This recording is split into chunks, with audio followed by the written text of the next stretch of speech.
بسم الله الرحمن الرحيم. يقول النبي عليه الصلاة والسلام: من خاف أدلج ومن أدلج بلغ المنزل ألا إن سلعة الله غالية ألا إن سلعة الله الجنة.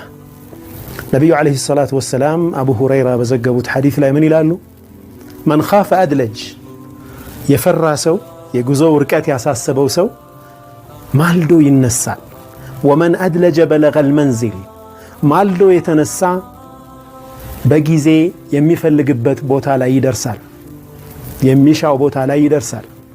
አላ አዋጅ ኢነ ሲልዓተ አላህ ጋሊያ የአላህ ዕቃ ውድ ነች። አላ አዋጅ ኢነ ሲልዓተ አላህ ልጀና የአላህ ዕቃ ጀነት ነች ይላሉ ነቢዩ ሰለላሁ ዐለይሂ ወሰለም። ይህችን ጀነት መጓጓት የሙእሚን ባህሪ ነው። የመንገዱን ርቀት ማሰብና ለዛ ርቀት የሚበጅ ስንቅ ለመያዝ ለመሰነቅ ማልዶ መነሳት በጊዜ መጀመር ብልህነት ነው። ጊዜው ሳይመሽ የተውባ ጊዜ ሳያልፍ ድንገተኛ ሞት ሳይመጣ ቢዚ ከመሆን በፊት በወጣትነት ዘመን ወደ አላህ Subhanahu Wa Ta'ala ጉዞ መጀመር እጅግ በጣም ብልህነት ነው። ለዚህ ነው ነብዩ አለይሂ ሰላቱ ወሰለም በዚህ ሐዲታቸው ላይ ማልዶ የተነሳ የፈለገበት ቦታ ላይ ይደርሳል ብለው ጀነት ውድ ዕቃ መሆኗን የጠቀሱት። فلذلك أيها الإخوة والأخوات ማልደን እንነሳ። በወጣትነት እድሜያችን አላህ Subhanahu Wa Ta'ala የሚወደውን ተግባር ፈጽመን ጀነት ጋር ለመድረስ ጥረት እናድርግ። እንደ ግለሰብ፣ እንደ ቤተሰብ፣ እንደ ማህበረሰብ፣ እንደ ሀገር ኃላፊነት አለብን። መልካም ነገር ትተን የማለፍ ይህንን የምንሰራውን ስራ በሙሉ ደግሞ የአላህ Subhanahu Wa Ta'alaን ውዴታ በመፈለግና ጀነትን በመፈለግ በሁለት ዓላማዎችን ፈጽማለን። የአላህ ውዴታ ከተገኘ ጀነትም ይገኛል። ምድር ላይ የምንሰራው ስራ ሁሉ የተባረከ ይሆናል።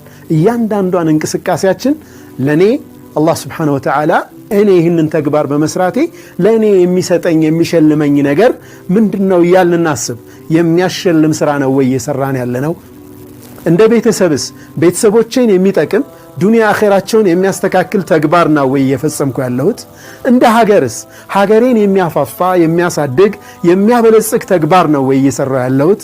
ሁሌም ከነኚህ አንፃር ማየት መቻል አለብን።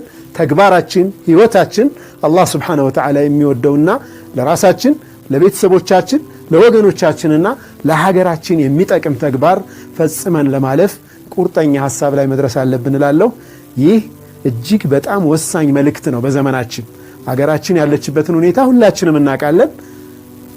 ሁላችንም ያለንበትንም ሁኔታ እናውቃለን። በነፍስ ወከፍ ደረጃ ከአላህ ጋር ያለንም ግንኙነት ምን አይነት እንደሆነ እናውቃለን። ማልደን ጉዞን ጀምር።